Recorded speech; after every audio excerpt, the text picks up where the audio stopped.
अस्सलाम वालेकुम। उम्मीद है आप सब खैरियत से होंगे और अपना बहुत सारा ख्याल रख रहे होंगे। आज मैं जिस टॉपिक पे बात करने वाली हूँ मेरे लिए ख़ुद के लिए बड़ा फैसिनेटिंग और इंटरेस्टिंग टॉपिक है, वो है ऑटिज़म स्पेक्ट्रम डिसऑर्डर। क्योंकि मैंने इन बच्चों में बहुत ज़्यादा इम्प्रूवमेंट देखी हुई है और हर बच्चा दूसरे बच्चे से यूनिक होता है, जो कि हमें समझने की ज़रूरत है। अब ऑटिज़म अगर हम इजी लैंग्वेज में मैं समझाने की कोशिश करूँ कि ऑटिज़म क्या है, ये सिर्फ डिफरेंट ब्रेन वायरिंग इसको कह सकते हैं कि बाकी बच्चों से इनकी ब्रेन वायरिंग डिफरेंट होती है। या फिर अगर हम और आसान अल्फाज में कहना चाहें तो अगर हम आईफोन है तो वो एंड्रॉयड है।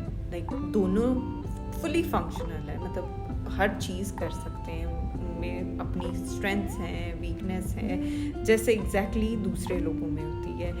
लेकिन जैसे कि एंड्रॉयड से आईफोन में या आईफोन से एंड्रॉयड में कोई भी ऐप जो है वो कन्वर्ट करना या भेजना इम्पॉसिबल है, इसी तरह इनमें और हम में ये फ़र्क है कि हम इनसे कम्युनिकेट नहीं कर पाते, और ना सिर्फ हम नहीं कम्युनिकेट कर पाते, वो भी अपनी फीलिंग्स, अपनी इमोशंस कम्युनिकेट नहीं कर पाते। बेसिकली ASD क्या है, ऑटिज़म स्पेक्ट्रम डिसऑर्डर क्या है? इसको स्पेक्ट्रम डिसऑर्डर इसलिए कहा जाता है क्योंकि इसमें हर इंडिविजुअल दूसरे इंडिविजुअल से डिफरेंट है। ये नहीं कि एक ही सिम्टम सब इंडिविजुअल में होंगे।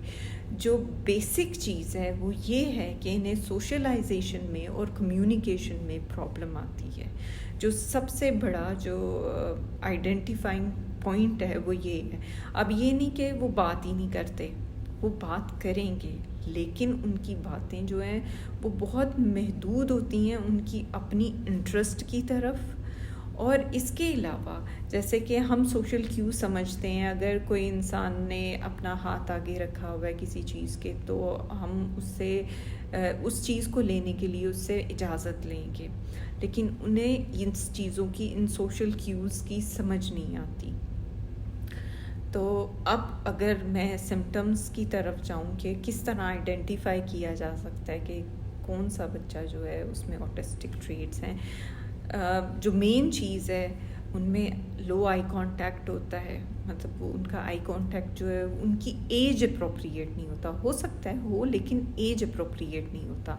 फिर उनका जो नेम कॉलिंग रिस्पॉन्स है, मतलब कि जब आप उसे आवाज़ देते हैं बच्चे को, तो वो अक्सर औकात जो है वो उस आवाज़ को इग्नोर करते हैं या डिनाई करते हैं और अपने ही कामों में लगे रहते हैं, आप चाहे 3-4 दफ़ा बुलाएं। लेकिन ये चीज़ आपने कंसिडर करनी है कि ये चीज़ें जो हैं ये वक्त के साथ और ट्रेनिंग के साथ इम्प्रूव हो जाती हैं। फिर उन्हें इमोशंस समझने में और एक्सप्रेस करने में मुश्किल होती है, जैसे और इसके अलावा वो सेंसिटिव भी होते हैं कुछ चीज़ों की तरफ, जैसे साउंड की तरफ सेंसिटिव होना, जैसे टच की तरफ सेंसिटिव होना, टेक्सचर कुछ उन्हें पसंद नहीं आते तो वो टेक्सचर नहीं पहनते। फिर इसके अलावा टेस्ट में सेलेक्टिव होना, बहुत सारे बच्चे ऐसे होते हैं जो आइडेंटिफाई इस चीज़ों में होते हैं कि वो चेंज को अडेप्ट नहीं करते।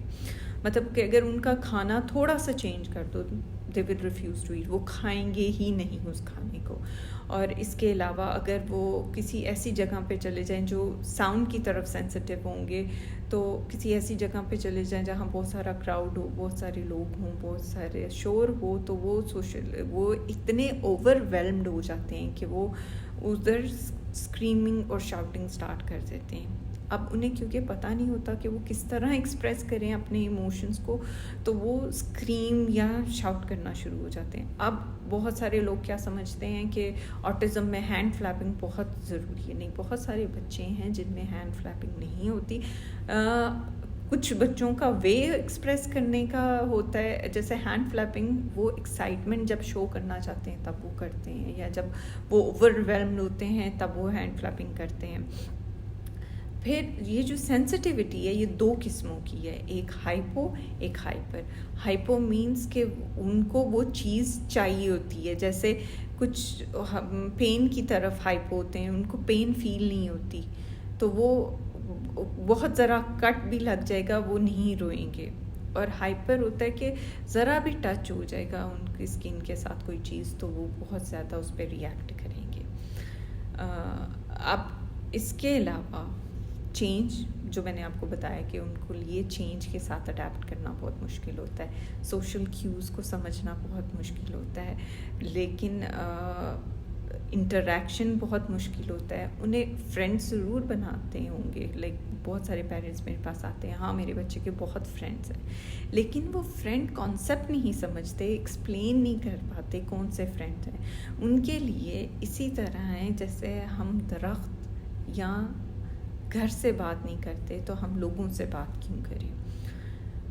اس کے ساتھ ان کی جو سلیکٹیوٹی ہوتی ہے وہ بہت زیادہ ہوتی ہے، وہ کیوز نہیں سمجھتے لوگوں کے کہ لوگ کیا کہنا چاہ رہے ہیں، ہڈن میننگز نہیں سمجھ پاتے۔ اب جب انٹیلیجنس لیول کی بات کی جاتی ہے تو ہر آٹسٹک بچہ انٹیلیجنٹلی ڈفرینٹ ہوتا ہے، اس کا انٹلیکچوئل لیول ڈفرینٹ ہوتا ہے۔ میں نے بہت سارے بچے دیکھے ہیں جو ہائی فنکشننگ ہیں، جن کا آئی کیو اتنا اچھا ہے، وہ بہت جلدی چیزیں پک کرتے ہیں، لیکن کچھ چیزوں سے وہ اسپیسیفکلی آئیڈینٹیفائی ہو جاتے ہیں، جیسے سوشل کیو کو نہ سمجھنا، ایموشنز کو ایکسپریس نہ کر پانا، ایموشنز کو انڈرسٹینڈ نہ کر پانا۔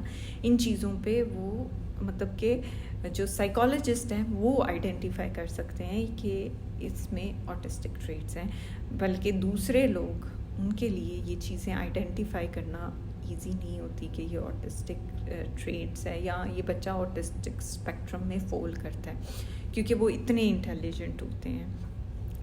اسی لیے جب بھی بچے کو آپ دیکھیں کہ اس میں تھوڑا سی چیزیں ڈفرینٹ ہے باقی بچوں سے، اس کے وہ سوشل کیوز ہو سکتا ہے، وہ ایموشن ایکسپریشنز ہو سکتا ہے، وہ سینسٹیوٹی ہو سکتی ہے، وہ آئی کانٹیکٹ ہو سکتا ہے، نیم کالنگ رسپانس ہو سکتا ہے، آپ اس بچے کو ضرور کلینکل سائیکالوجسٹ کے پاس لے کے جائیں تاکہ پراپر اسیسمنٹ ہو سکے اور اس کا پراپر ڈائگنوسس ہو سکے، کیونکہ پراپر اسیسمنٹ اور ڈائگنوسس کے بعد ہی جو مینجمنٹ پلان بنتا ہے وہ کام کرتا ہے۔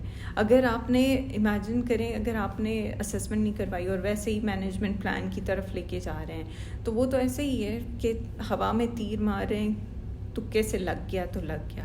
آپ نے پن پوائنٹ آئیڈینٹیفائی کرنا ہے اس بچے کا لیول، اس کا آئی کیو لیول کتنا ہے، پھر اس کے مطابق جو مینجمنٹ پلان بنے گا وہ بیسٹ مینجمنٹ پلان بنے گا۔ اور ان سب چیزوں سے پہلے سب سے امپورٹنٹ جو ہے وہ اپنے آئیڈینٹیفائی کرنا ہے یا ایکسیپٹ کرنا ہے کہ دیر از سم ڈفرینس، کیونکہ ان بچوں پہ کام ہو سکتا ہے اور یہ بچے بہت جلدی امپروو کرتے ہیں، اسپیشلی جو ہائی فنکشننگ ہوتے ہیں اور جن کا آئی کیو لیول بہت اچھا ہوتا ہے تو وہ بہت جلدی چیزیں پک کرتے ہیں اور بہت جلدی امپروو کرتے ہیں۔ تو ہمارا جو مقصد ہونا چاہیے وہ بچوں کی ہیلپ کرنا چاہیے، وہ ہیلپ ہونی چاہیے، ان پہ کام ہونا چاہیے، نہ کہ ان کو صرف آپ یہ سوچیں کہ ڈائگنوز ہو جائے گا تو پھر ساری دنیا کہے گی۔ آپ نے ڈائگنوسس دنیا کو نہیں دکھانا، لیکن آپ کا بچہ کیسا بیہیو کرے گا وہ دنیا دیکھے گی۔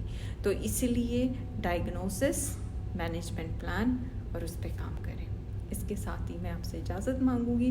اپنا بہت سارا خیال رکھیں، اپنی مینٹل ہیلتھ کا، اپنے بچوں کی مینٹل ہیلتھ کا بہت سارا خیال رکھیں، اور پھر آپ سے ملاقات ہوگی۔ اللہ حافظ، خدا حافظ، بائے۔